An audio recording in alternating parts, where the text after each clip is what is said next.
नमस्कार। Self positive lifestyle natural beauty प्रकृति एवं ताहार अवदान मानव समाज मानव प्रति कौन अच्छी आमे केबे हेले एटाको बुझिबाकू चेष्टा करूना। मनीष सबुबले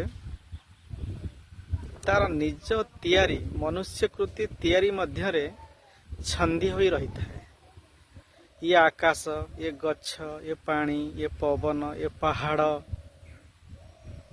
प्रकृतिर अनुपम उपहार। ये चढ़ई ता शब्द झरणार कुळुकुळु नाद आमे केबे हेले इतरु बाहरिबाकू चेष्टा करिनु।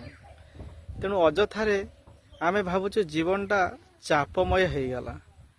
भगवान जेतेबेले आमको सृष्टि करिसंती से आम पई सब प्रकार व्यवस्थित करिक रखिसंती, किंतु आमे एई न्यारो गळीरु केबे बाहरिबाकू चेष्टा करिनु।